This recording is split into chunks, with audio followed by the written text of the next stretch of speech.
Oke.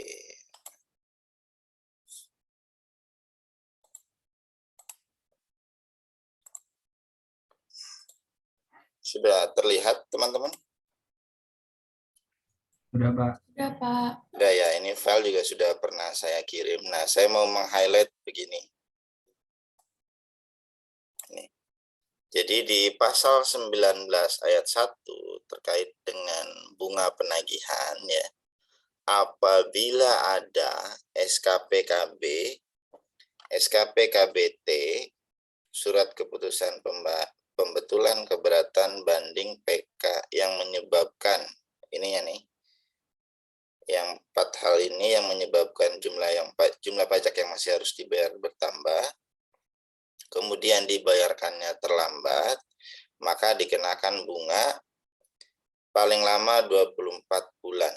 Nah, konstruksi 19 ayat 1 ini berbeda di posisi paling lamanya. Jadi kalau zaman dulu ya saya pernah bilang itu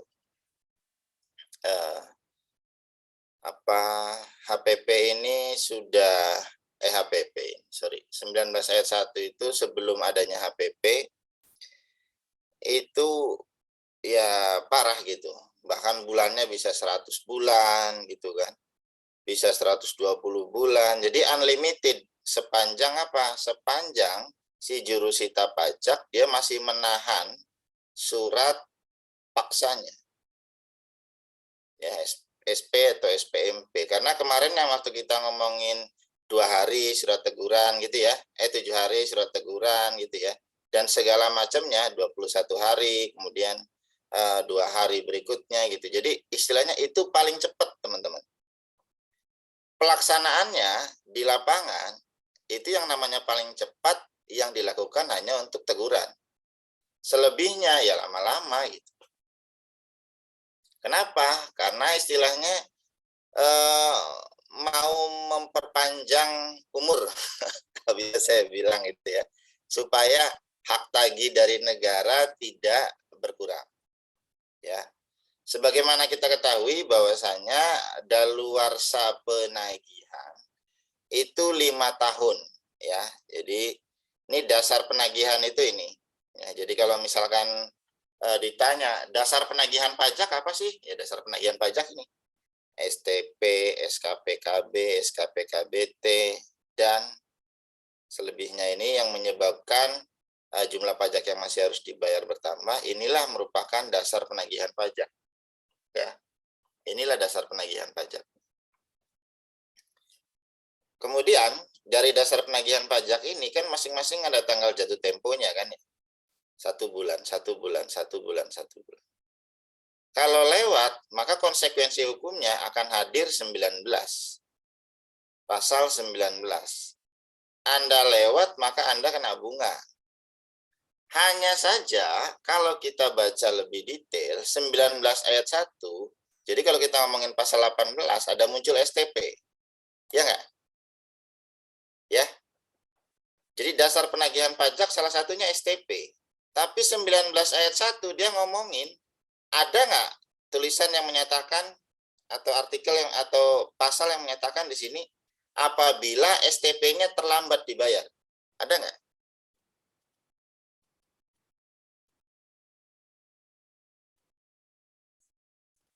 Ada nggak tuh yang udah saya highlight?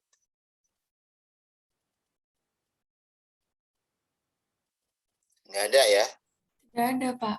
Nah, jadi kita berkesimpulan, hati-hati di lapangan kadang-kadang juga masih salah kaprah gitu ya.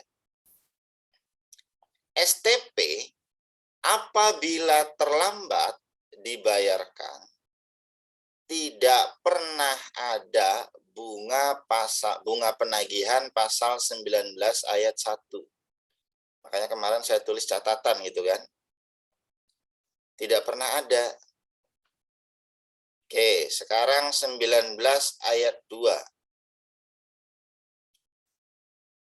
Dalam hal wajib pajak diperbolehkan mengangsur menunda pembayaran pajak dikenai sanksi administratif berupa bunga tarif bunga per bulan ditetapkan oleh Menteri Keuangan dari jumlah pajak masih harus dibayar dan dikenakan paling lama 24 bulan. Ini juga ada klausul 24 bulan.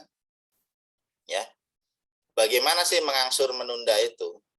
Sebelum tanggal jatuh temponya terjadi, kan tanggal jatuh temponya 1 bulan, ya kan? Sebelum tanggal jatuh temponya terjadi, maka dia diperbolehkan mengajukan permohonan pengangsuran atau penundaan. Biasanya apa? Disertai dengan adanya jaminan. Kenapa? Karena ini permohonan maka wajib disetujui, sehingga muncullah jaminan. Apa jaminannya? Banyak ya. Bisa sertifikat hak milik misalkan, bisa deposito, bisa surat saham dan segala macam. Boleh. Jarang dilakukan di KPP. Kenapa? Ya karena ada jaminan tadi. Sehingga 19 ayat 2 ini jarang diberlakukan. Bagaimana sih cara menghitung 19 ayat 2? Ketentuan yang lamanya demikian. Ya. Jadi misalkan apabila ada SKPKB total pokok plus sanksinya itu 1120, diangsur per bulannya ya 224. Nah, ketika membayar 224, maka keputusan angsuran akan muncul seperti ini. Angsuran pertama 2% dari total. Angsuran kedua 2% dari total dikurangi 224. Angsuran ketiga total 1120 dikurangi 224 dikurangi 224 begitu seterusnya ya. Sampai dengan di sini batasannya adalah 5 bulan. Ya, jadi seperti itu. Kalau di total berapa nih?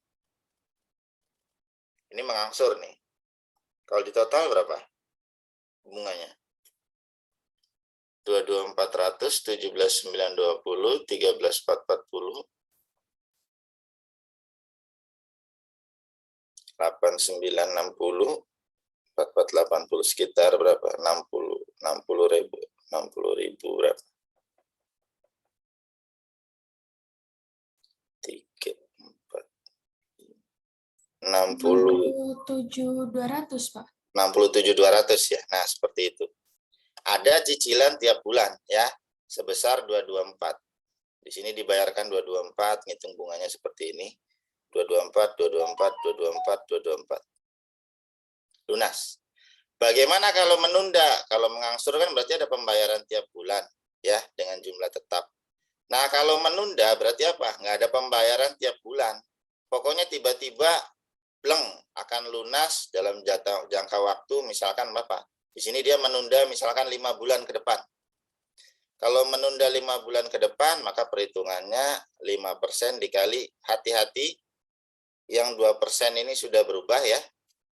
Karena berdasarkan Undang-Undang Cipta Kerja, aplifaktornya beda-beda, tergantung kapan surat tagihan pajaknya diterbitkan. Ya, seperti itu. Nah, kalau misalkan 19 ayat 3 ini bukan gara-gara dasar penagihan. Jadi 19 ayat 1, 19 ayat 2 ini hilang ya. Saya balik ke tadinya gimana ya? Ketutupan. Geser. Nah, saya balik ke sini. Jadi kalau 18 itu dasar penagihan adalah STP, SKPKB, SKPKBT gitu ya. 19 ayat 1, 19 ayat 2 juga masih ada kaitannya dengan itu. 19 ayat 3 nggak ada kaitannya. 19 ayat 3 itu menyatakan apa? Apabila ada suatu SPT, di sini menunda SPT tahunan gitu ya. Contohnya, apabila ada dia menunda pembayaran SPT tahunan, mengajukan permohonan, maka terbitlah pasal 19 ayat 3. Jadi bukan gara-gara STP SKPKB. Tapi di sini ada pembayaran pajak di SPT tahunan, dia kurang bayar, dia pengen tunda. Kenapa? Mungkin cash flow-nya lagi bermasalah. maka terbitlah 19 ayat 3. Jadi nggak ada kaitan sama sekali 19 ayat 3 itu.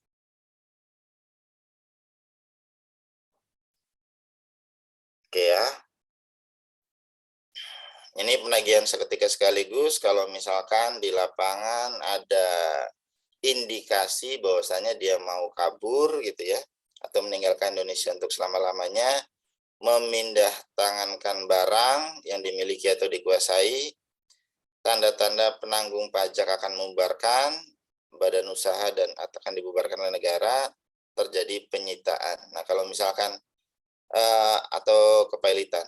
Kalau misalkan ada tanda-tanda seperti ini, maka kemarin kan kita ngomong ada surat teguran, ya kan? Kemudian apa lagi jangka waktunya? Surat paksa, gitu kan? SPMP. Nah, ada namanya tindakan penagihan itu yang dinamakan SPSS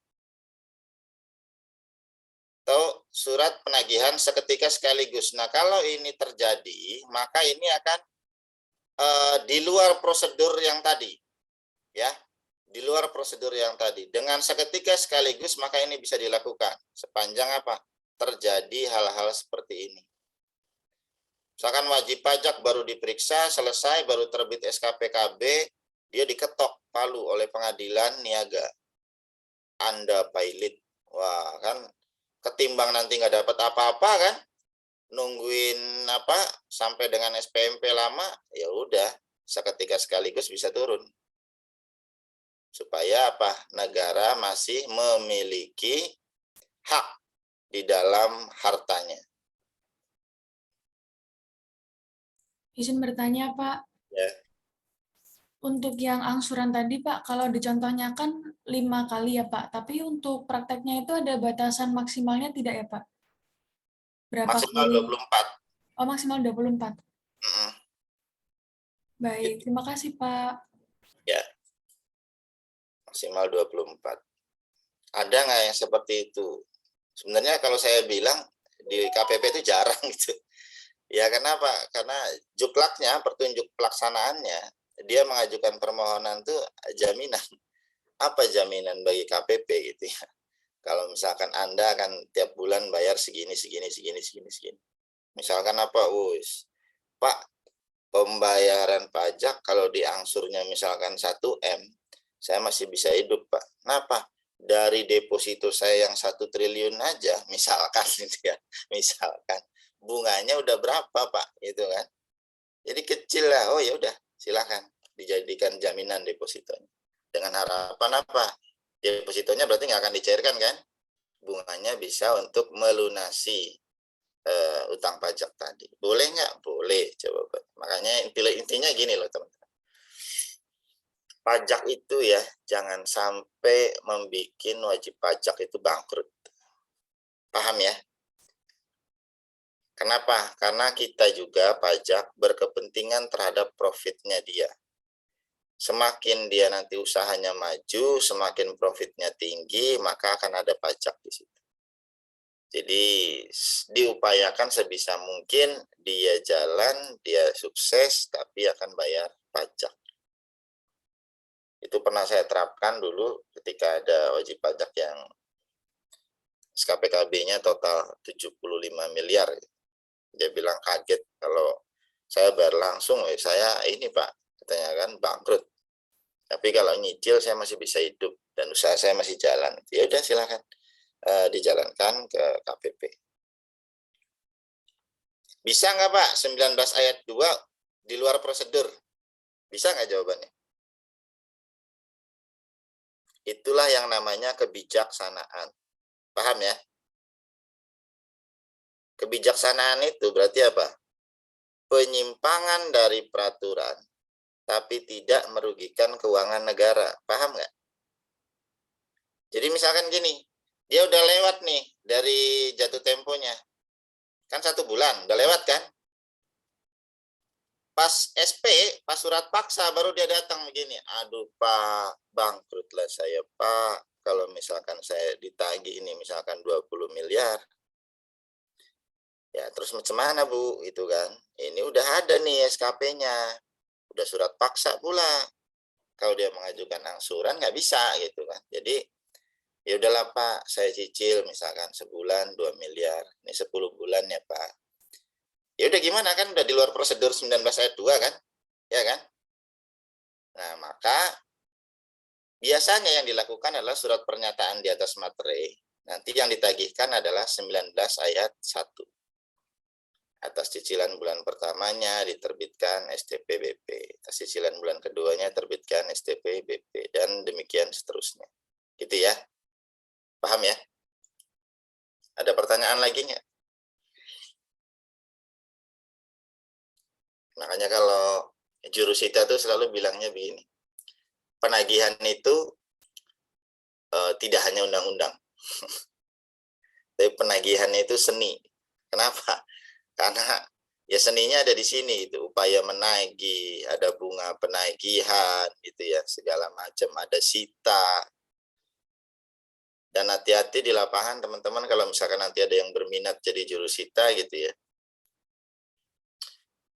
Kalau misalkan teman-teman ketika mau melakukan membacakan surat paksa di depan dia gitu dan segala macam, lihat profil dari wajib pajaknya dulu ya. Siapa ini? Apakah ini preman kah? Apakah ini misalkan di rumahnya banyak keris, banyak pistol itu dan segala macam, misal gitu ya. Atau dia punya bom lah apa segala macam misal. Ketika teman-teman wah ini profilnya ini istilahnya apa tuh ya kalau bisa dibilang berbahaya gitu.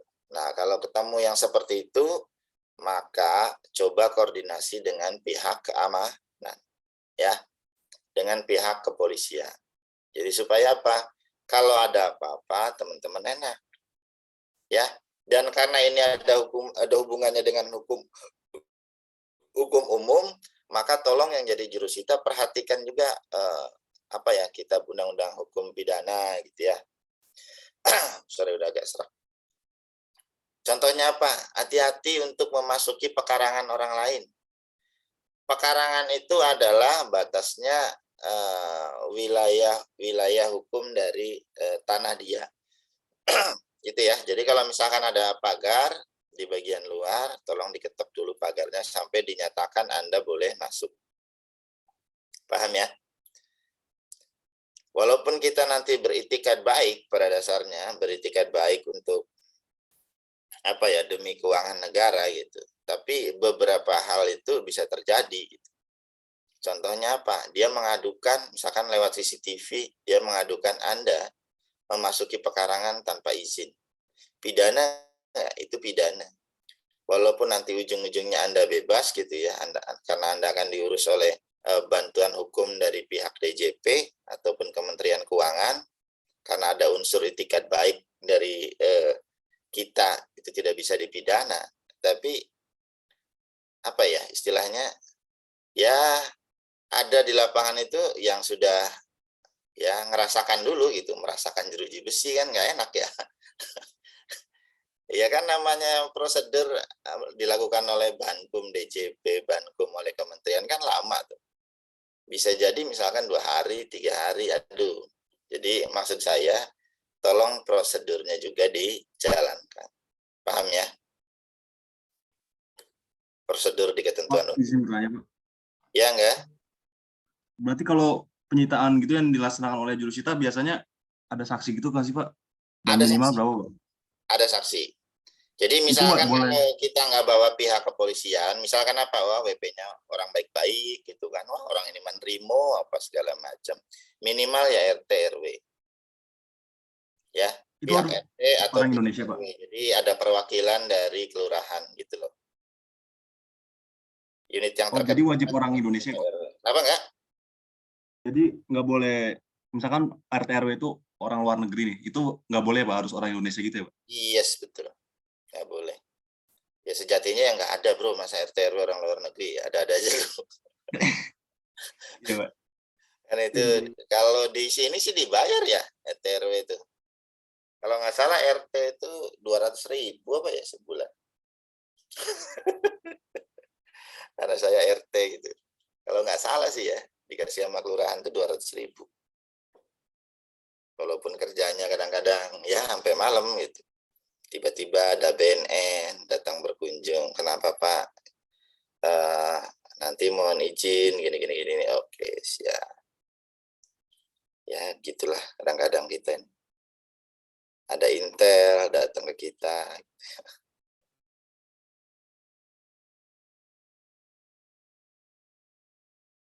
Karena kan mereka juga melakukan kayak penggerebekan ke kos gitu dan segala macam, kan ada saksi ya, yaitu kita tuh disuruh jadi saksi nanti.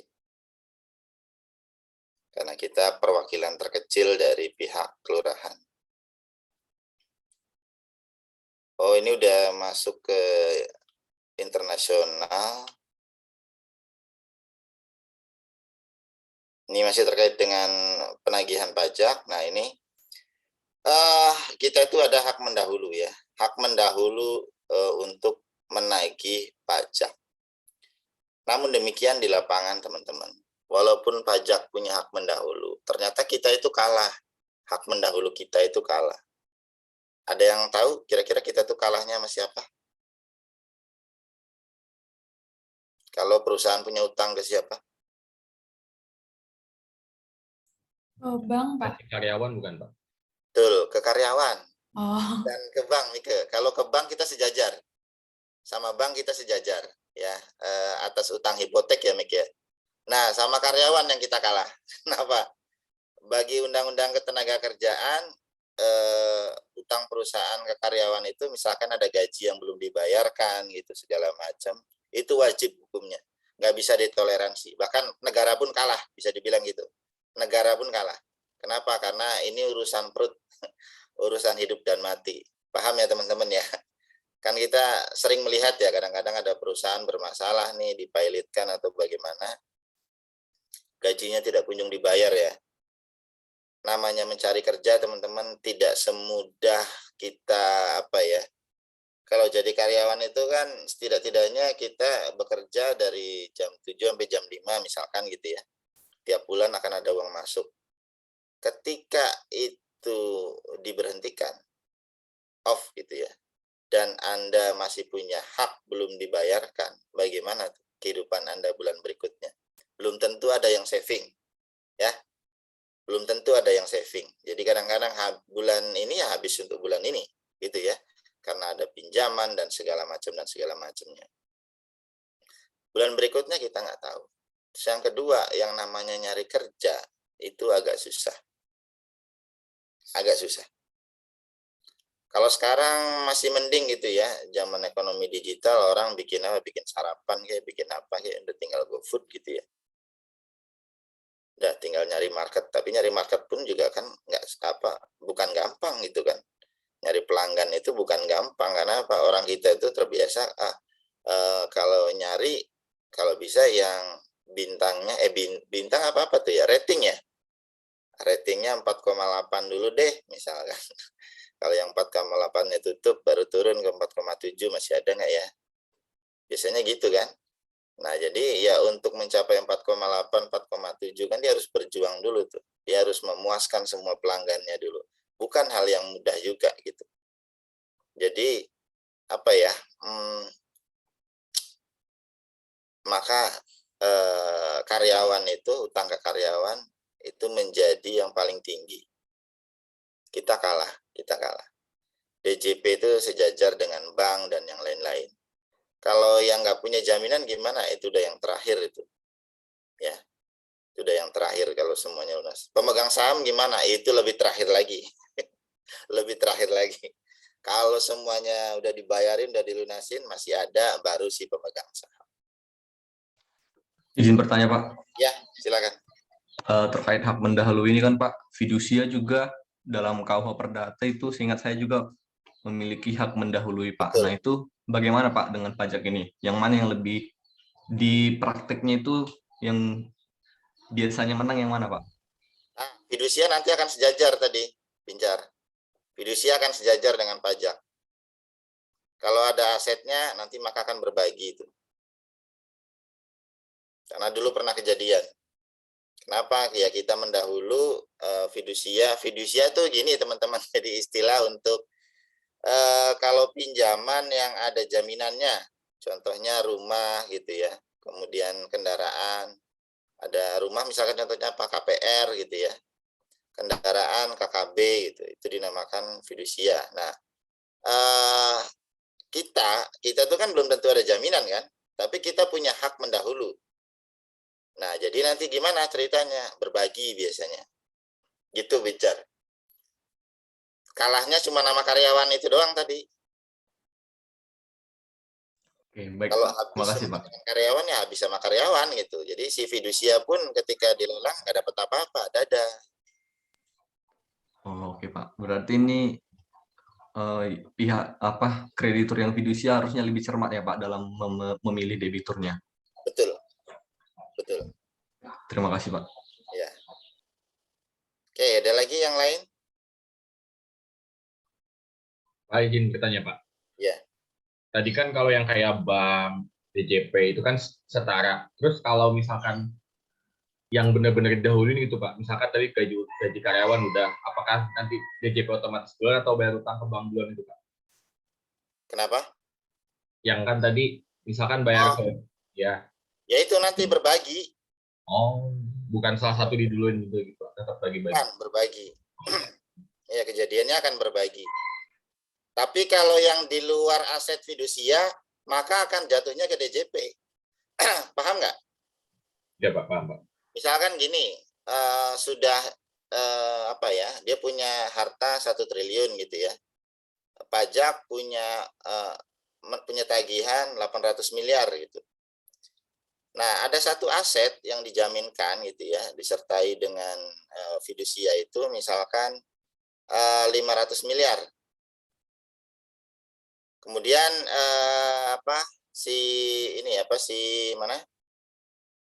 si karyawan, utang karyawan misalkan 300 miliar. Berarti total utangnya berapa? 300 kita 800 tambah bank 500. Berapa tuh? 1,6 ya Pak. 1,6 kan? Nah, 1,6 dia asetnya cuma 1 triliun. Maka yang 300 M akan dibayarkan karyawan dulu gitu. Paham nggak? Iya Pak. Paham ya? Nah, kemudian sisa 200 untuk kita full. Paham? Ya.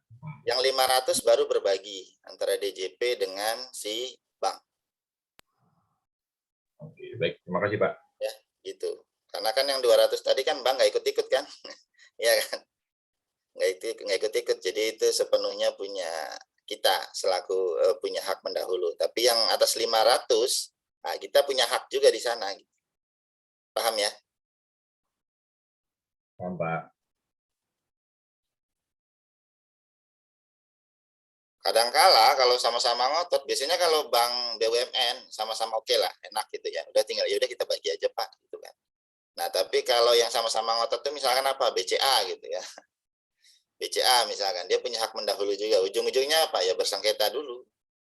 Untuk ditetapkan oleh pengadilan siapa ketok palunya nih yang akan menjadi urutan keduanya. Itu. Kalau pernah terjadi di sengketa bank BUMN itu ya seperti itu, kita berbagi aja. Ya karena sama-sama negara kan, walaupun dia kekayaan negara yang dipisahkan. Udah lah Pak, nggak usah pakai pengadilan gitulah. Oke, ada lagi yang lain? Izin bertanya Pak. Ya. Misalkan Pak dalam hal pajaknya satu perusahaan itu nggak mampu dibayar, terus pada saat pelelangan tadi kan setelah dilakukan kewajiban-kewajiban terhadap karyawannya itu ternyata ada kekurangan pembayaran Pak setelah dilakukan pelelangan terhadap aset dan lain-lain. Nah itu biasanya Pak kalau dari si jenis perusahaannya kan misalkan ada PT itu untuk kerugian dari perusahaan itu nggak nyampe ke barang pemilik dari PT tersebut Pak. Nah untuk sendiri Pak itu biasanya hanya sebatas modal dari perusahaan atau sampai ke barang dari pemilik Pak, pemilik perusahaan? Itu namanya penanggung pajak. Penanggung pajak itu siapa? Penanggung pajak yang pertama adalah si pemegang saham, ya. Kemudian si pengurus siapa direksinya itu. Jadi kalau misalkan dia punya hutang, kita itu agak berbeda dengan ketentuan perbankan. Kalau ketentuan perbankan yang namanya bentuk hukumnya adalah PT, terbatas di setoran saham. Paham ya teman-teman ya? Jadi ketika suatu saat pilot, kemudian utang bank masih ada, maka bank nggak bisa nagih ke si pemilik PT. Kalau CV, maka tidak ada batasan entitas. Sehingga apa? Perbankan bisa menyita aset yang lain. Kalau misalkan aset yang dijaminkannya ketika dilelang nilainya kurang. Ya, beda dengan PT. Bagaimana dengan pajak? Pajak mau CV mau PT sama. Sepanjang gitu ya, aset yang dilelang ini nilainya masih kurang, maka masih punya hak tagih. Ditagih ke siapa? Milik penanggung pajaknya ya tadi, pemegang sahamnya lah gitu ya, kemudian pengurusnya semua ditagih. Gitu, mau. Sampai kapan? Sampai lunas. Berarti Ya. sampai pemiliknya juga Pak ditagih Pak. Iya, kalau pajak begitu. Baik Pak, paham Pak. Terima kasih Pak. Ya, jadi Ini kenapa? Pak, ada satu lagi sih Pak. Tadi Ya, saya putus ya, Pak. tadi. Halo Pak. Iya, silakan. Tadi Pak di pasal 19 ayat 4 Pak, saya kurang paham maksudnya Pak. Di situ kan ada katanya tarif per bulan yang ditetapkan berdasarkan pasal 19 ayat 1 2 3 itu berdasarkan suku bunga acuan. Nah, ini maksud dari dibagi 12 ini bagaimana ya Pak? Yang uplift itu, tapi munculnya nanti di KMK-nya yang kemarin itu. Coba ada yang bisa search-nya? Ada yang search-nya?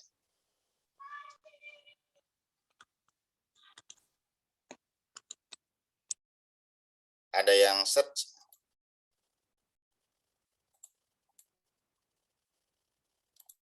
Coba ada muncul yang search?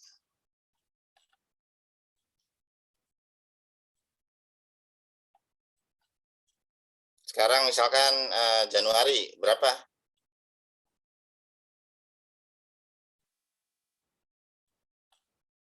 Berapa Januari munculnya? 19 ayat 1, 19 ayat 2.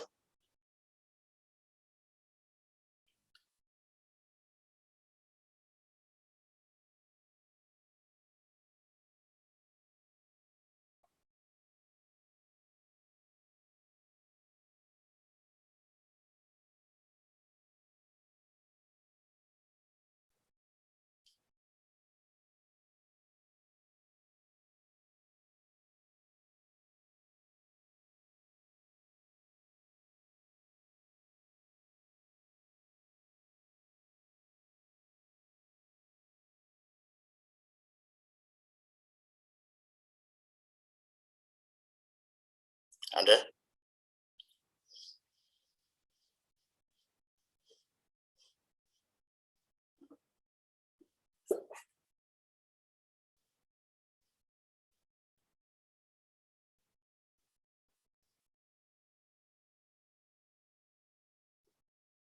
Ada nggak? Kemarin biasanya siapa tuh yang buka KMK? Yang Januari ya Pak? Januari berapa? 19 ayat? 0,52 Pak, 0,52%. 0,52 seperti itu kira-kira. Udah ada ini kolomnya tersendiri kan? Jadi terima bersih kan? Ya Pak. Iya Pak, itu disamakan juga Pak. 1 2 3 Pak, sama Pak. Di situ munculnya apa? 19 1 2 3 sama? Sama Pak. Iya, berarti sama. Ini maksudnya dibagi 12 itu apa ya Pak? Masih dibagi 12 ya Pak maksudnya? Bukan, enggak. Cara menghitungnya untuk keluar angka 0,52. Tadi berapa? 9,52 berapa sih? 0,52 Pak. Iya, cara menghitungnya untuk 0 sampai jadi 0,52 itu adalah suku bunga acuan dibagi 12 gitu. Makanya muncul 0,52. Suku bunga acuan dari BI-nya berapa? Gitu, Bro. Wah, berarti itu cara mencari perhitungan. Oh, paham Pak.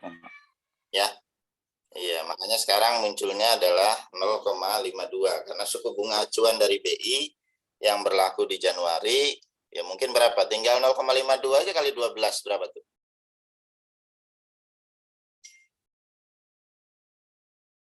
Berapa? Sekitar 6, berapa?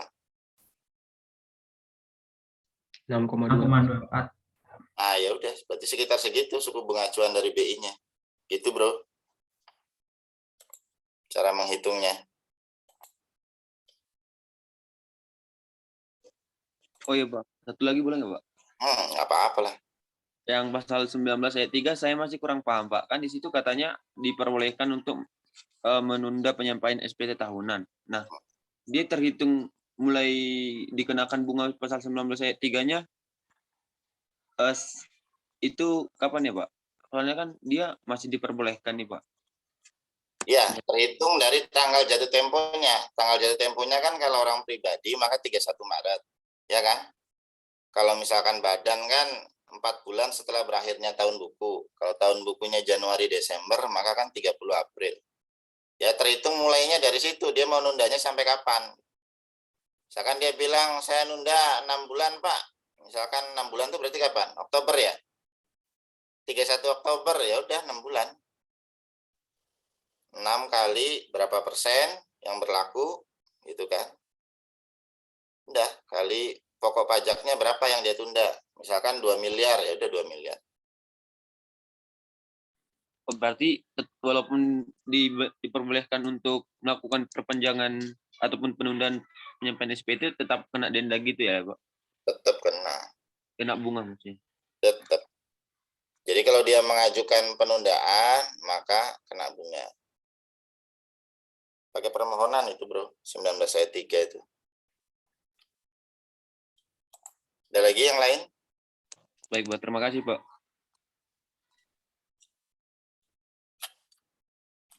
Pak, saya izin bertanya Pak. Ya silakan. Nyambung pertanyaan Arnold yang pertama Pak, terkait apa tadi, penagihan pajak dari PT yang sampai apa namanya? Sampai Yang apa? penagihannya itu dilakukan sampai dari kekayaan pribadi kayak direksi sama dewan komisarisnya Pak. Itu kenapa kayak gitu Pak? Kan Ya karena ada kan gini. limited liability-nya Pak. Ya, karena kan begini. Suatu perusahaan kan dijalankan oleh direktur, ya.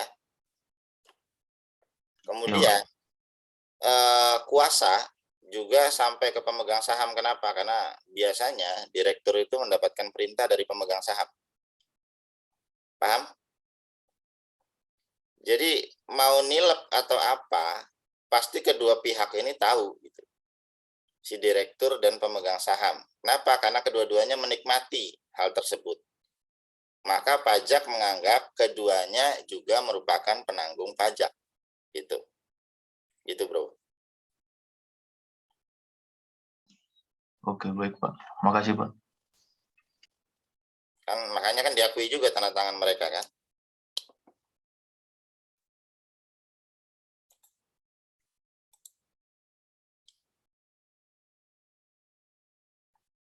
Ada lagi yang lain?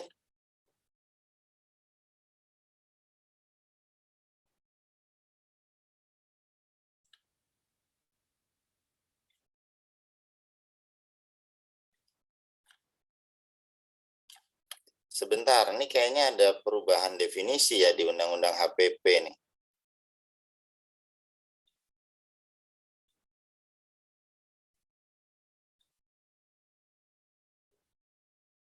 Nah, dulu kan munculnya di Undang-Undang Cipta Kerja.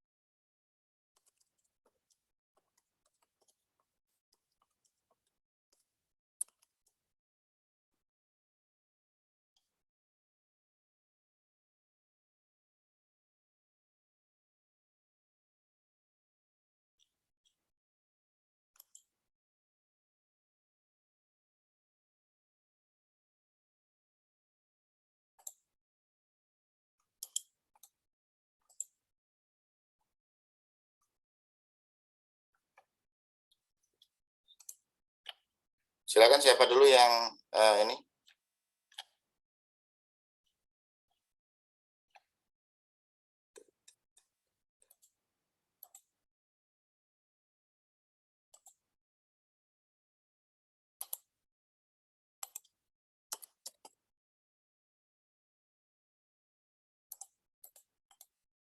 Silakan, ada lagi pertanyaan? Atau kita bahas dulu deh yang kemarin.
Pasal 333.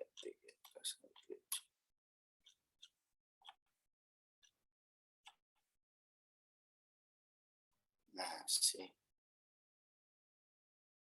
Masih ada.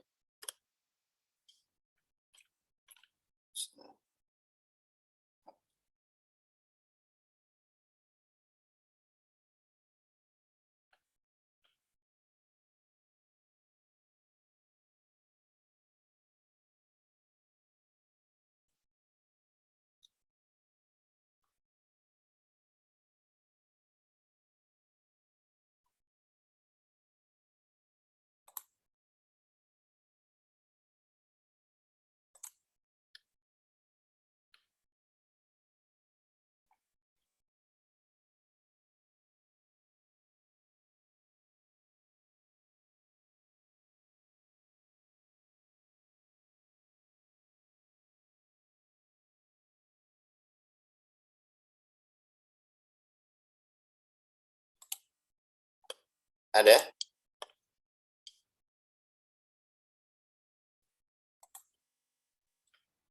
Ada pertanyaan? Kalau nggak ada, coba kita bahas dulu deh. Yang soal tadi. Yang soal kemarin. Baik, Pak. Dari kelompok 1 izin share screen ya, Pak. Ya, silakan. Ya.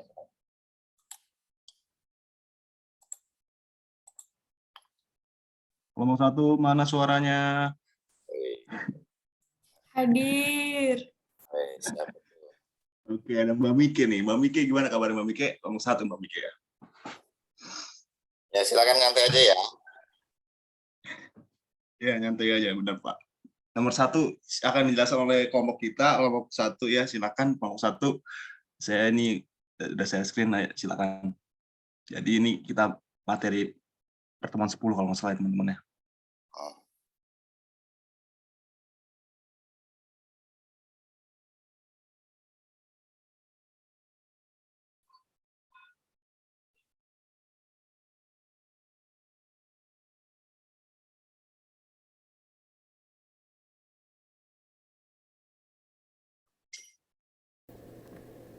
Baik, untuk nomor 1 diketahui PT ABC merupakan PKP pada tanggal 2 Agustus 2021. Dia membayar PPN sebesar 1 miliar dan menyampaikan SPT PPN masa Juni 2021 di tanggal yang sama. Tanggal 12 September 2021 ternyata dia melakukan pembetulan SPT PPN masa Juni 2021 dengan membayar kembali PPN sejumlah 200 juta dan sekaligus menyampaikan pembetulan SPT PPN. Jika diterbitkan STP di November 2021 atau Desember 2021 atau Januari 2022, bagaimana perhitungan surat tagihan pajak dan pasal berapa saja yang dapat dikenakan terhadap PT ABC? Analisanya, PT ABC ini telat lapor atau menyampaikan SPT selama 1 bulan. Kemudian telat store berkaitan dengan pasal 9 dan pembetulan SPT terkait dengan pasal 8. Jika STP terbit pada bulan November 2021, denda pasal 7 KUP karena dia terlambat lapor sebesar 500.000. Bunga pasal 9 KUP sebesar 9.300.000. Kemudian bunga pasal 8 KUP sebesar terkait dengan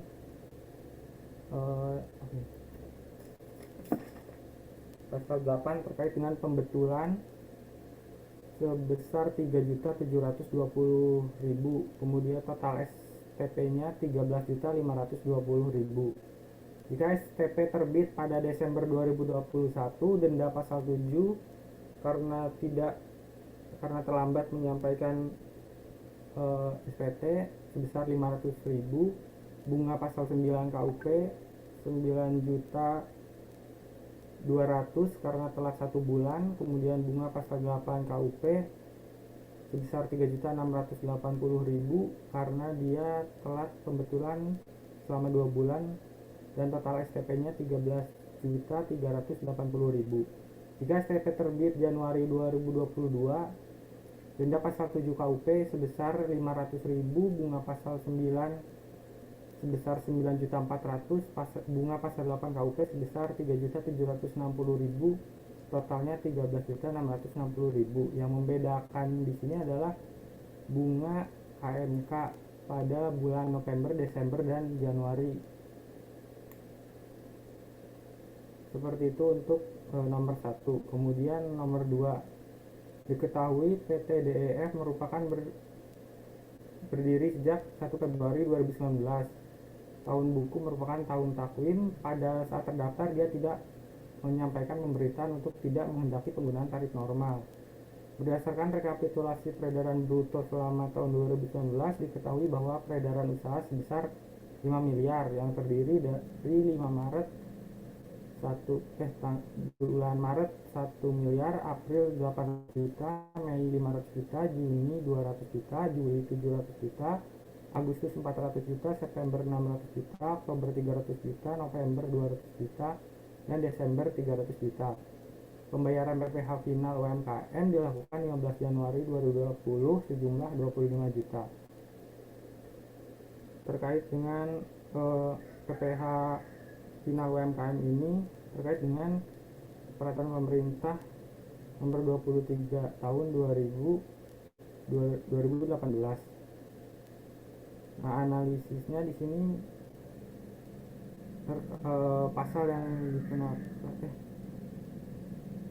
Yang pertama adalah menghitung telat keterlambatan pembayaran, di mana pada PP 23 tahun 2018 ini omset per bulan dikali dengan tarif 0,5%, sehingga PPh final tiap bulan untuk bulan Maret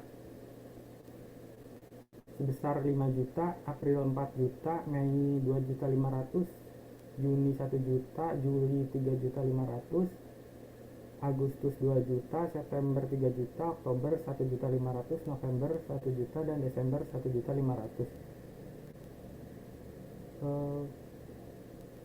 Kemudian bunga keterlambatan ini dihitung dari tarifnya, yaitu 2% dikali dengan keterlambatan dan PPh dikali dengan PPh final. Untuk bulan Maret bunga keterlambatannya 900.000, April 640, Mei 350, Juni 120, Juli 350, Agustus 160, September 180, Oktober 60.000, November 20.000. Dan untuk Desember ini tidak dikenakan karena jatuh tempo pembayarannya itu pada tanggal 15 bulan berikutnya. Dan di sini diketahui pembayaran PPh final UMKM dilakukan 15 Januari 2020, di mana pada bulan Desember belum terlambat.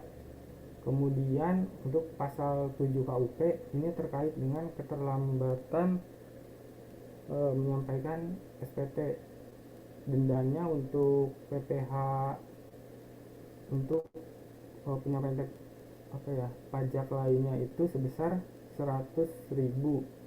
Dan untuk Desember ini tidak dikenakan karena belum terlambat, sehingga STP jika terbit Februari untuk denda pasal 7 totalnya 900.000 dan bunga pasal 9 ayat 2 sebesar 2.780.000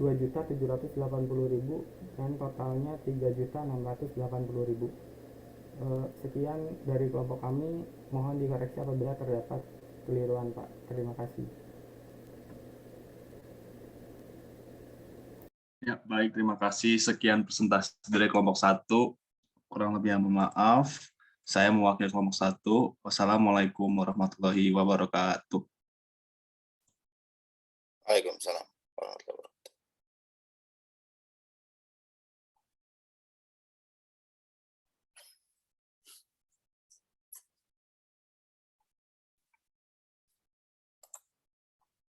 Oke, mana tadi? Coba dimunculin lagi.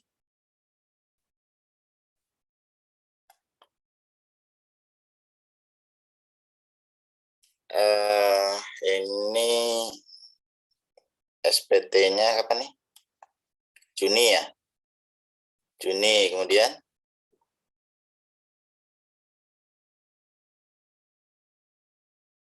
apa lagi?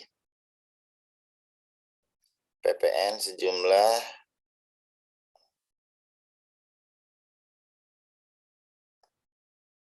2 Agustus, dia membayar PPN 1 Mei dan menyampaikan SPT masa Juni di tanggal yang sama. Oke. Juni dia bayar 2 Agustus. Kemudian tanggal 12 September dia pembetulan Juni dengan membayar kembali PPN 200 juta. Dan sekaligus menyampaikan pembetulan PPN. Jika diterbitkan STP Jika diterbitkan STP di November, bagaimana perhitungan STP-nya? Kemudian kita cek dulu ya. Juni kapan harusnya bayar?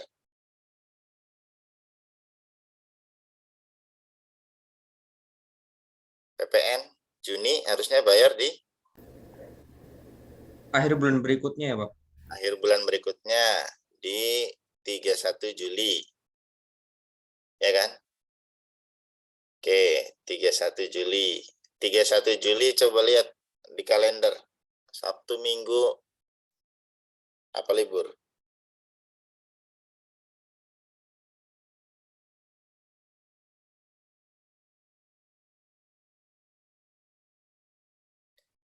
Sabtu, Pak. Sabtu, ya kan? Karena Sabtu, maka dia ketika bayar tanggal 2 Agustus itu belum kena denda. Ya, belum kena sanksi. Jadi yang 1M baik pasal 7 maupun pasal 9 nggak kena.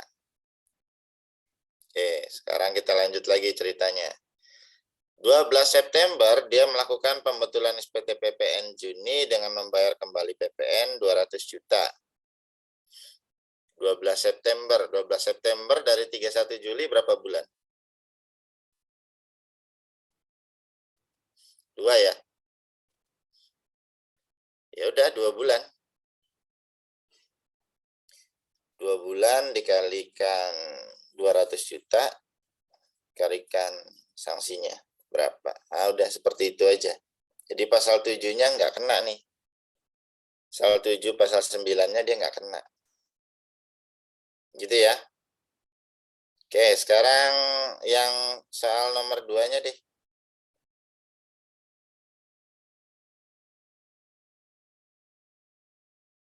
Apa lagi nih?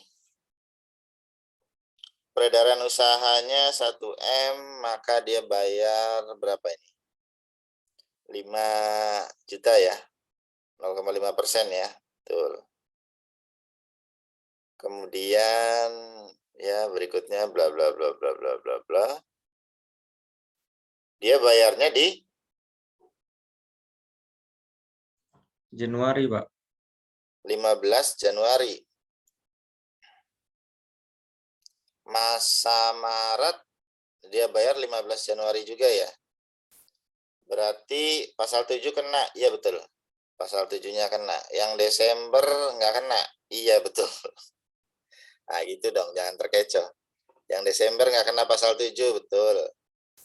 Yang Maret sampai dengan November kena pasal 7, betul. Itu dulu ya. Jadi poin yang paling kanan itu betul, teman-teman.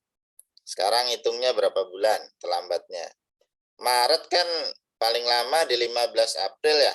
15 April ke 15 Januari berapa bulan? Mei, Juni, Juli, Agustus, September, Oktober, November, Desember, Januari. 9. Oh iya benar. Ya udah. 9, 8, 7, 6, 5, 4, 3, 2, 1. Betul. Yowis. Gitu aja. Gampang kan?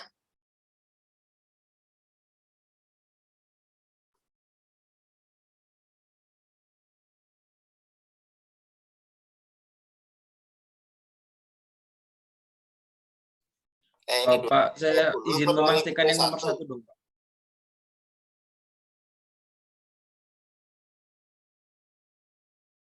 Gimana, gimana? Mau tanya yang nomor 1 nih tadi, Pak. Berarti kalau pada saat akhir akhir bulan berikutnya itu hari Sabtu atau Minggu, berarti nanti ditambahkan ya, Pak? 1 Ya, hari atau 2 hari tergantung itunya. ya tergantung hari Seninnya. Atau hari kerja berikutnya itu kapan adanya. Itu Dav.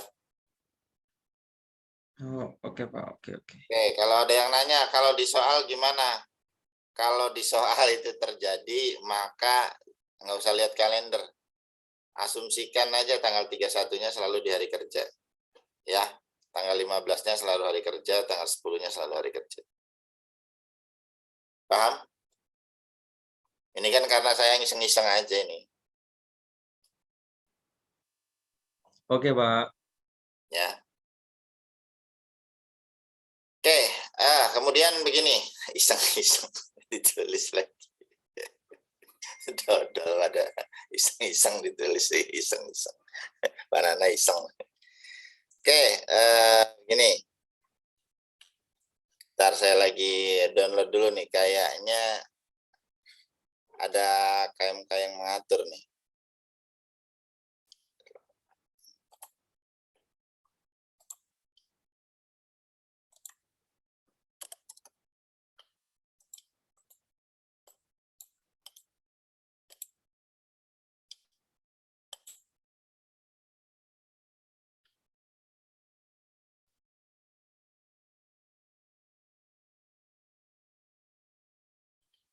Saya download dulu, ekspor mana nih? Ekspor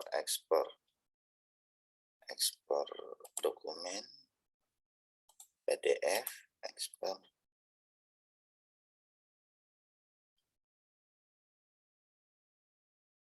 Ekspor mana?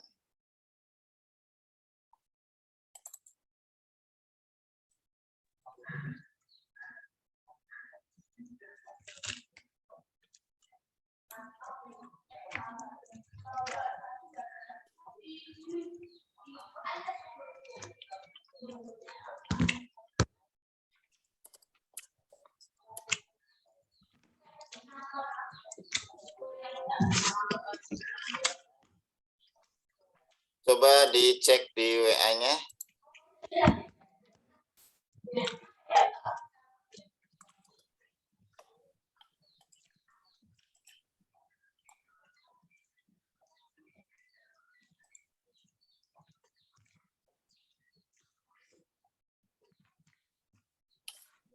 Bentar, di WA.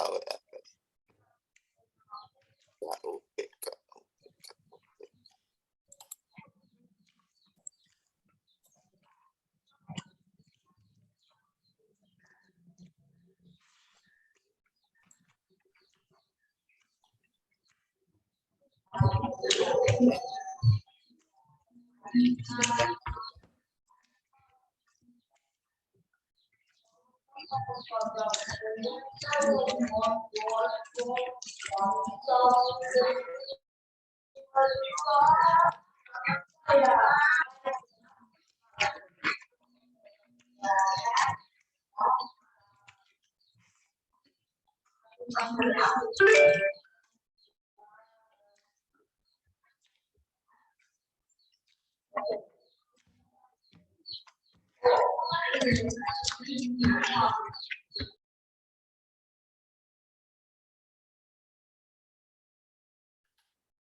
Ada pertanyaan?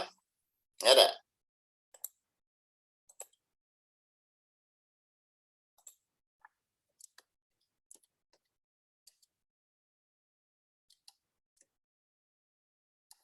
Kalau slide yang ini sudah belum ya?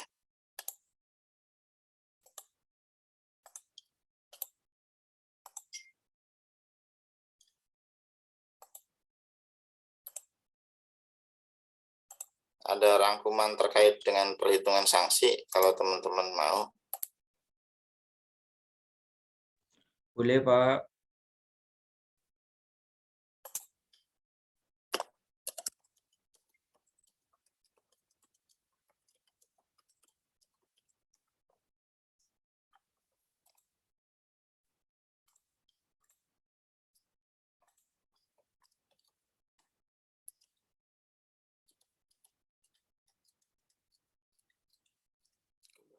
Ini mana ya?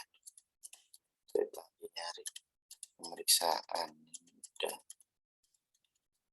Keberatan.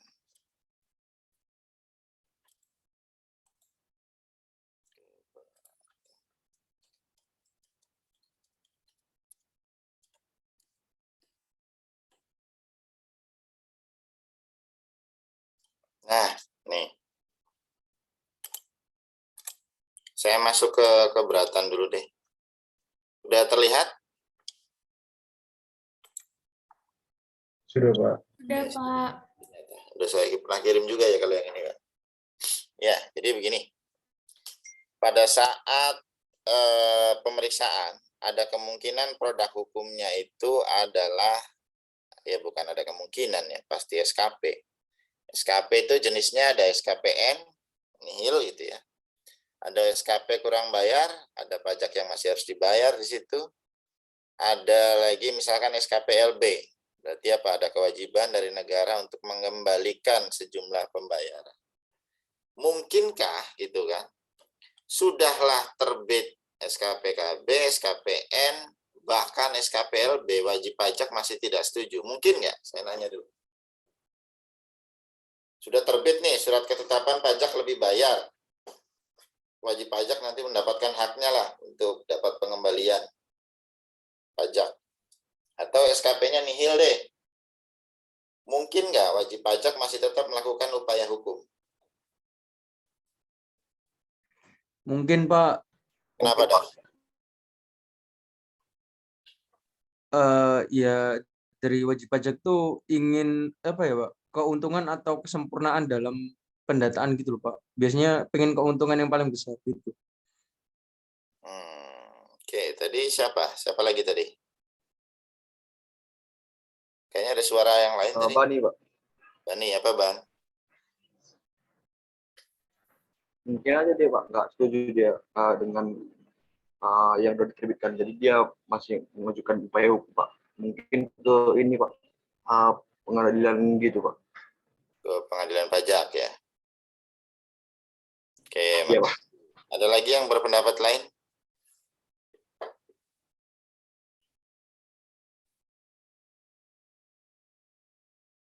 Izin, Pak. Mungkin tadi lebih yang dikembalikannya belum seperti yang dia mau, Pak.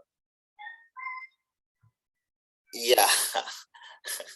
Ya, benar. Jadi misalkan begini, dia mengajukan lebih bayar 100 miliar. KPP gitu ya, ketika hasil pemeriksaan, dia SKPLB-nya cuman misalkan 40 miliar. Wah, ini SKPLB juga gitu. Tapi 40 miliar, teman-teman. Kan wajib pajaknya maunya 100 miliar. Kok malah dibalikinnya 40M? Ya yang 40M sih nggak keberatan gitu kan. Maksudnya mau-mau aja diterima. Tapi kan dia mintanya harusnya 100 miliar. Maka atas SKPLB tersebut, karena produk keberatan itu harus atas SKPLB, atau harus atas SKP ya, maka atas SKP tersebut meskipun LB diajukan keberatan. Inilah upaya hukum pertama dari wajib pajak. Kenapa upaya hukum pertama? Karena ini akan masuk ke ranahnya Kanwil. Jadi kalau yang meriksa itu KPP, maka upaya hukum pertama ini adanya di Kanwil. Kalau misalkan dia Kanwil menolak gitu ya, maka dia akan maju lagi ke banding, permohonan banding. Banding kemana? Ke pengadilan pajak. Nah inilah yang dinamakan nantinya keberatan. Jadi upaya hukumnya terkait dengan nih apa? Materi. Ya, kalau misalkan formal prosedur, maka namanya upaya hukumnya adalah gugatan. Dia menggugat. Kalau atas materinya, perhitung-hitungannya, segala macam, maka masuknya adalah keberatan. Gitu ya. Sengketa, pembetulan. Pembetulan itu kalau apa? Pembetulan kalau misalkan secara sadar pihak DJP-nya ngaku salah. Aduh, iya, perhitungannya salah nih. Kalau kayak gini maka akan dibetulkan. Ya, tapi kalau kekeh pak kekeh gitu ya, keberatan banding PK. Bisa nggak diajukan non yudikatif tapi pihak KPP merasa benar? Bisa. Namanya adalah pengurangan pembatalan SKP. Jadi ini tidak diajukan keberatan. Ini bisa 2 kali. Ya, bisa 2 kali. Kalau keberatan nih kalah ya harus banding. Nggak bisa dia ngajuin keberatan lagi. Kalau ini dia bisa mengajukan 2 kali. Jadi ditolak, dia ngajuin lagi. Atau sebelum yang kedua dia langsung masuk ke mana gitu, ke bagian gugatan kalau misalkan dia tidak puas ya. Jadi boleh-boleh aja, ini prosesnya 6 bulan, kalau keberatan proses 12 bulan. Pembetulan juga proses 3 bulan atau 6 bulan. Tuh, kok nggak keluar.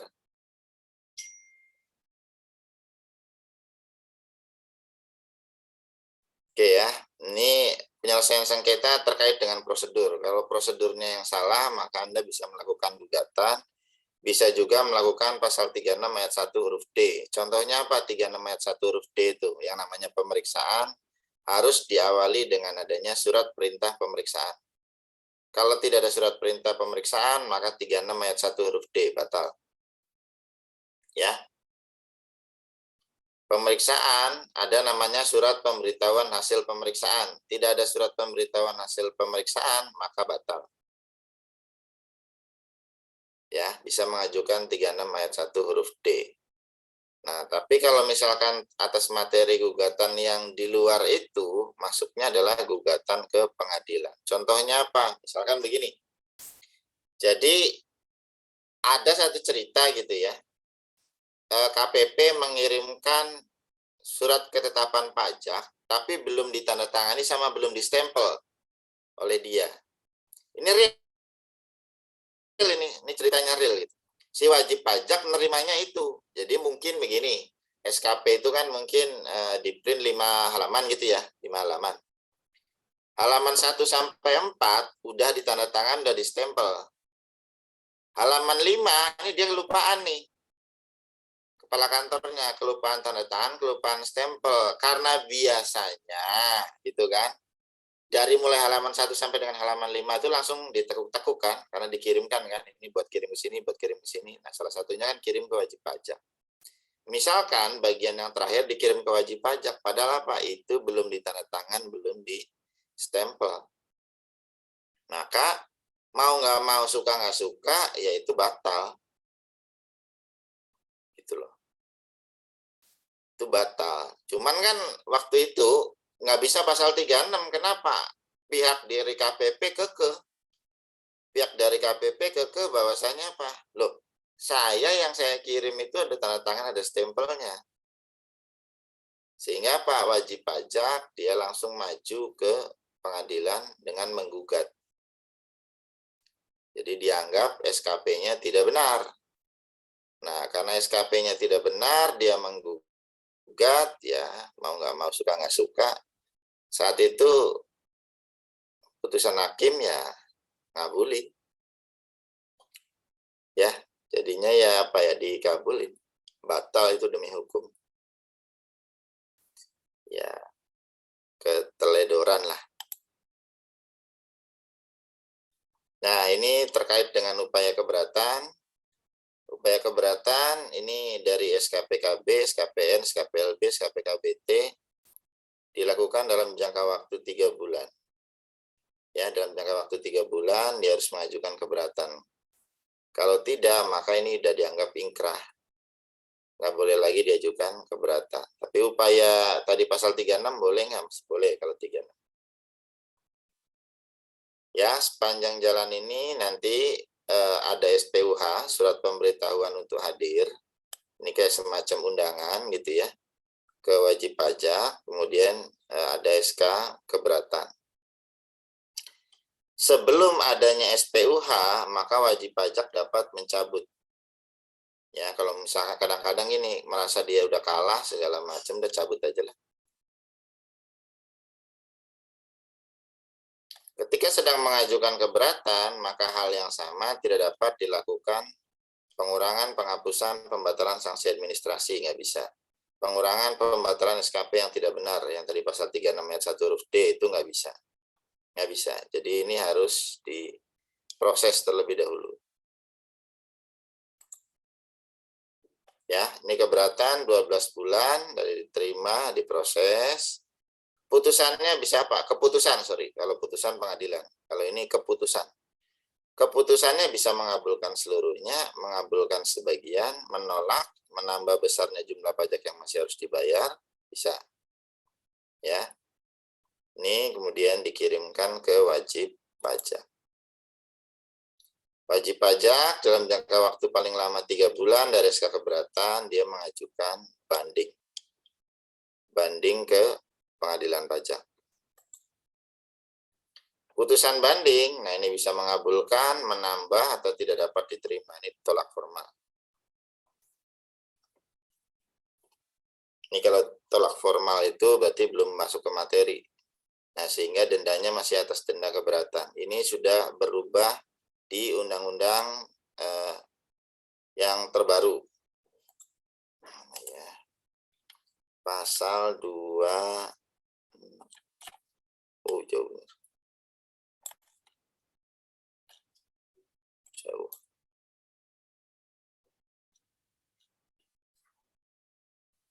Nah, ini sudah ada lumayan ringan. Jadi dendanya dalam hal keberatan wajib pajak ditolak, ini pasal 25. Pasal 25. Dendanya kalau misalkan dia ditolak gitu ya, keberatannya ditolak, maka kena denda 30%. Dari mana? Dari jumlah yang diajukan keberatan dikurangi pembayaran sebelum mengajukan keberatan. Jadi misalkan begini, SKPKB-nya total termasuk sanksi misalkan 1 miliar gitu ya. Kemudian dia sebelum keberatan dia ada bayar 300 juta. Ada bayar 300 juta. Kemudian baru mengajukan keberatan. Keberatan proses paling lama 12 bulan, putusannya adalah ditolak. Maka 30%-nya itu atas, 30% dikali 1M dikurangi 300 juta yang udah dibayar. Jadi totalnya 30% dikalikan 700 juta, gitu ya. Dikurangi jumlah yang jumlah yang dibayar sebelum diajukan keberatan. Bagaimana kalau misalkan mengajukan keberatan dulu baru bayar? Misalkan begini, wajib pajak mengajukan keberatan 1 miliar gitu ya. Setelah mengajukan keberatan dia ada bayar 100 juta. Maka ketika keputusannya adalah ditolak, sanksi 30% ini dikalikan 1M. Ya, bukan dikalikan 900 juta. Paham? Ya, jadi dikurangi dengan jumlah pembayaran pajak sebelum mengajukan keberatan. Jadi kalau cut off-nya adalah pengajuan keberatan. Setelah pengajuan keberatan ada pembayaran, nggak dihitung. Ya, dalam hal banding maka tidak dikenakan. Kalau kalah banding, mana nih? Banding pasal 30-an.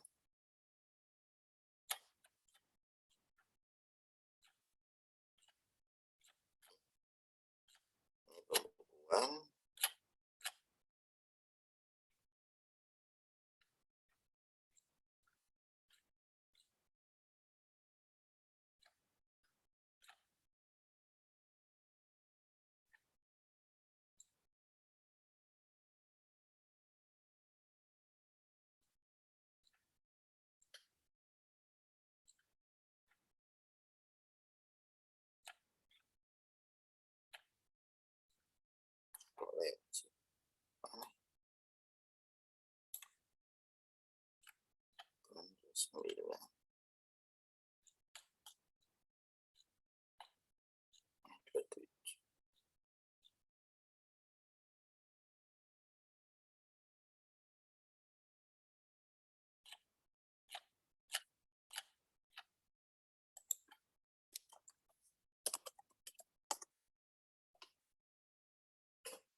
Pasal 29.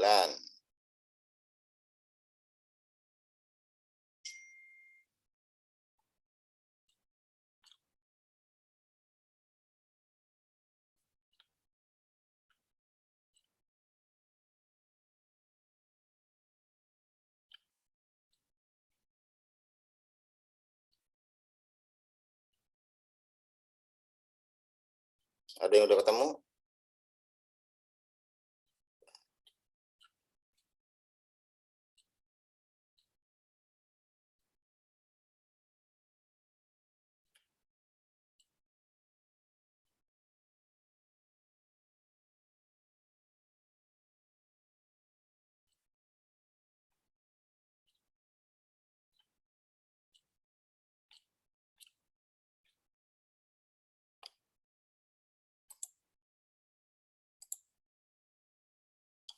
Dia banding. Ini mah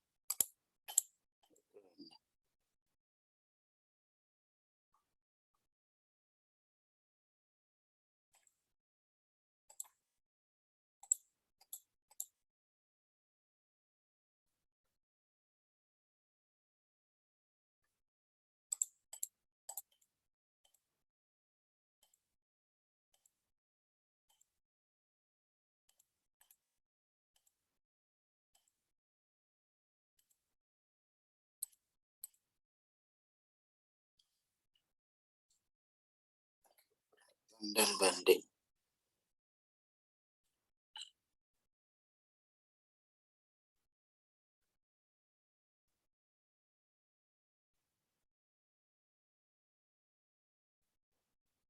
Banding.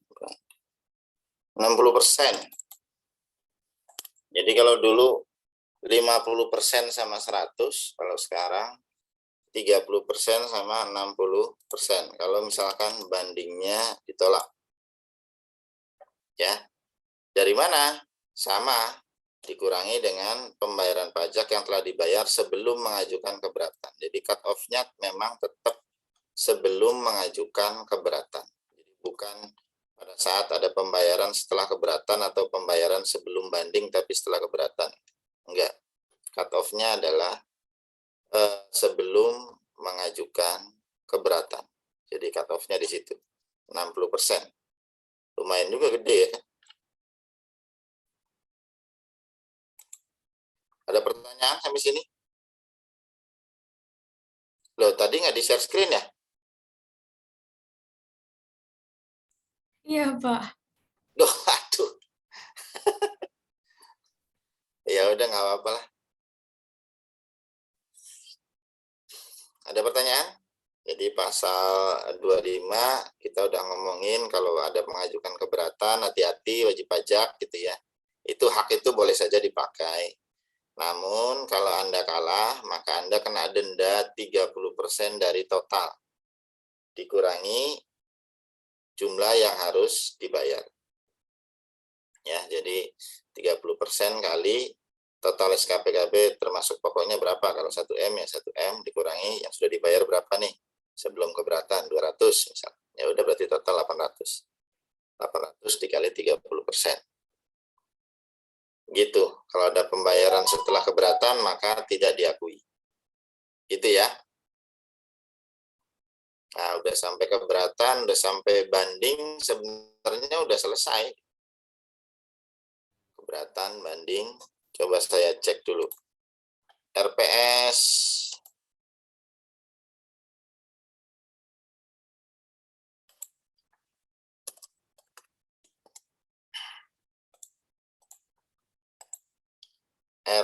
kita tuh apa aja tuh setelah penagihan?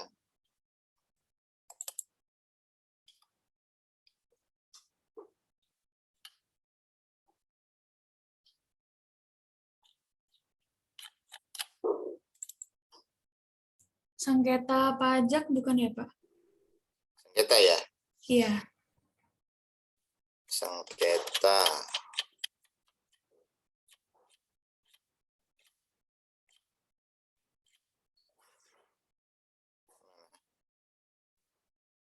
Setelah penagihan sengketa, setelah sengketa selesai.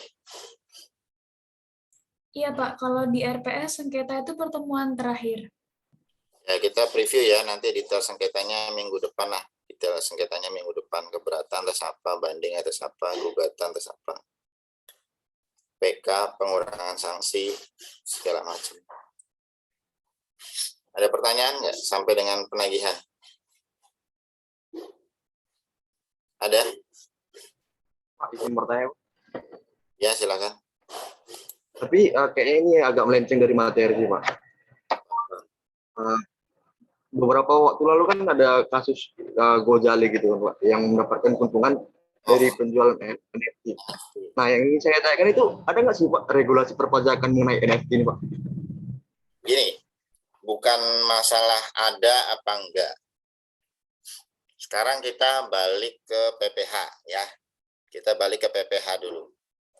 PPH di pasal 4 dibicarakan bahwasanya setiap tambahan kemampuan ekonomis, ya kan, yang dapat dikonsumsi ataupun menambah kekayaan. Nah, sekarang dia menjual fotonya dalam platform NFT. Dia dapat tambahan kemampuan ekonomis nggak? Iya, Pak. Ya kan, kena kan? Nah, Iya, berarti, Pak. ya, berarti dia kena PPH nggak? Kenapa? PPH itu nggak perlu ngomong atas NFT, atas apa, nggak usah itu. Jadi pasal itu sudah mencakup seluruhnya. Gitu ya, Ban ya. Nah, paling yang perlu kita jadikan pertanyaan adalah kalau nggak salah gitu ya. Ya ini diskusi kita aja ya, diskusi di ruang akademis lah. Admin DJP nyolek si Gojali kan? Untuk daftar NPWP-nya, benar nggak? Iya, Pak. Padahal di Undang-Undang HPP dinyatakan bahwa identitas NPWP dari orang pribadi itu sekarang apa? KTP. Nah, NIK, benar nggak? Iya, Pak.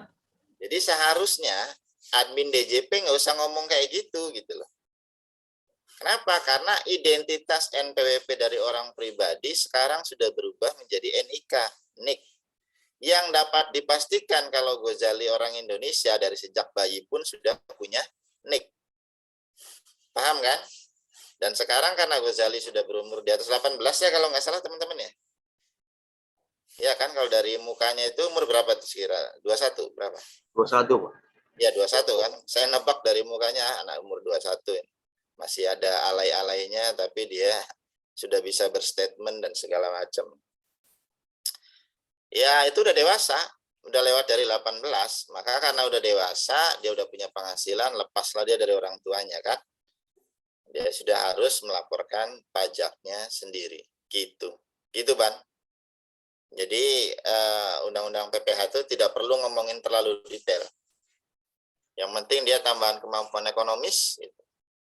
Menambah konsumsi ataupun kekayaan, maka bisa gitu, Pak. Kalau misalnya dia nggak narik uang itu gimana ya, Pak? Apakah nggak kena pajak? Kan udah hak dia bro.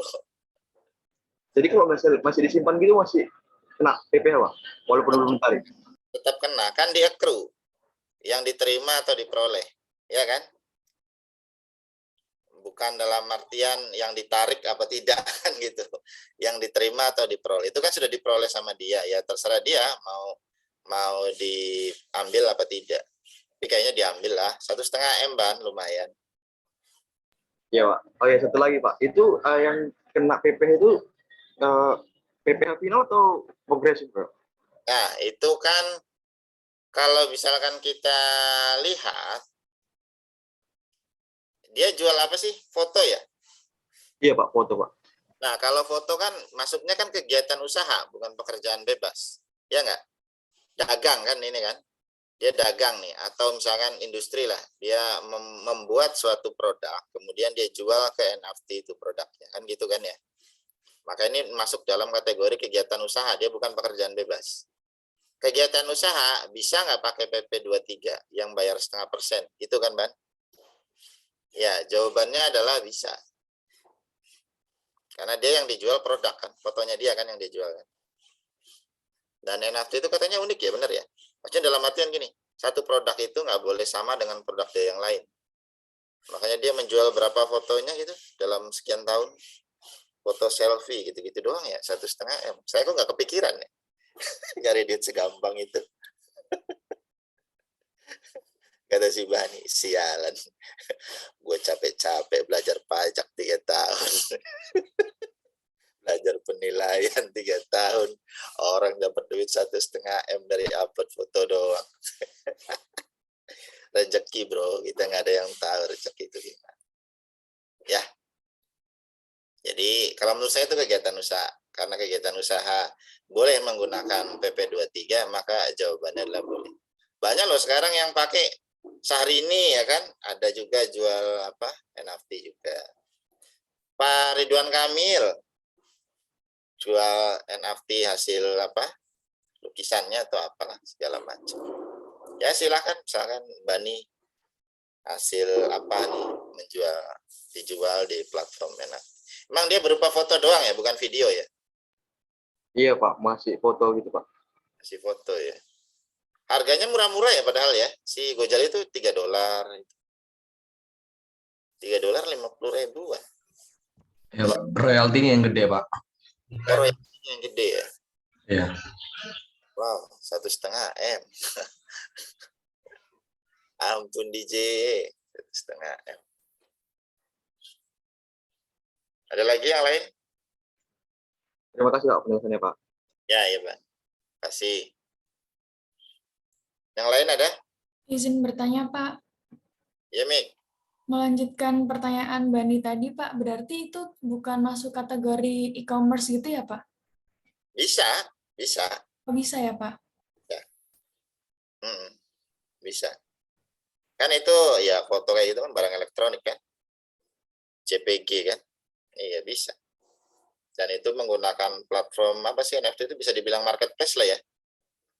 Dia ada jual, cuman bedanya dengan marketplace lain kayak Topet, Bukalapak, NFT kan mengkhususkan satu produk itu berbeda dengan produk yang lain, ya kan? Jadi cuma satu. Kalau barang itu bisa dibilang butik, paham nggak? Kalau butik kan gitu tuh, desainer menjual satu produk, dia nggak boleh sama dengan produk dia yang lain. Jadi eksklusivitasnya di situ terjamin. Gitu. Jadi kayaknya apa mindset itu yang dipakai oleh NFT gitu ya, kemudian untuk dijual. Baik, terima kasih Pak.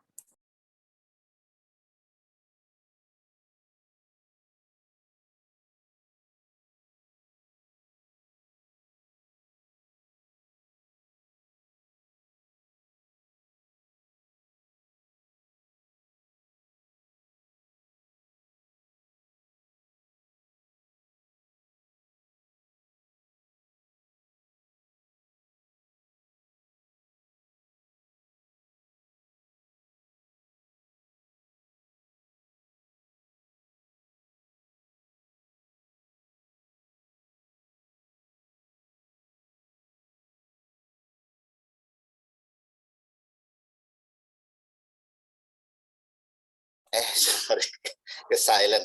Kalau nggak ada, mohon izin, ini ada webinar, bukan webinar, siapa? Rapat internal. Karena Zoom-nya akan bentrok, saya izin pindah dulu. Kemungkinan akan saya kasih latihan soal, nggak apa-apa. Ya, untuk kelompok 2 dan kelompok 3. Nanti biasa dikumpulkan. Minggu depan tuh pertemuan terakhir bukan? Iya Pak, pertemuan terakhir.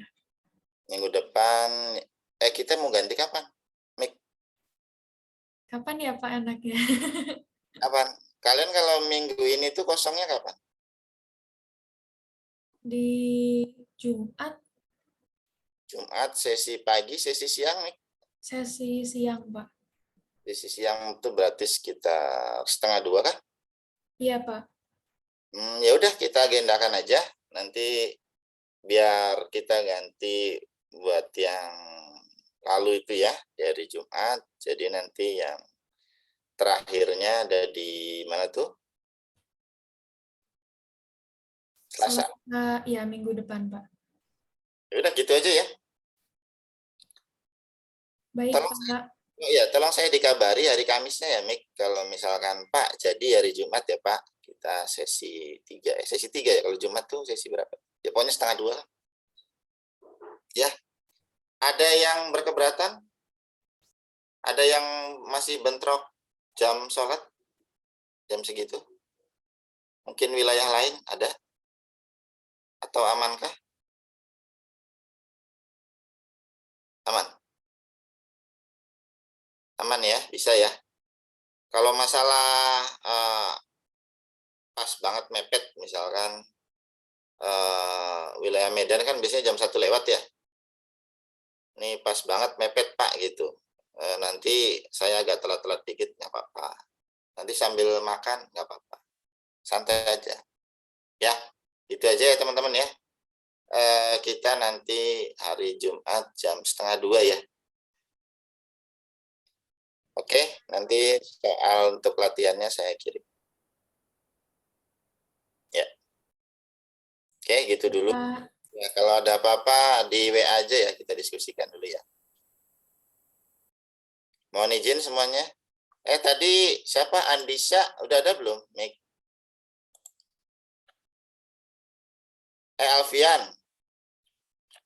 Alfian Husen, sudah ada kah?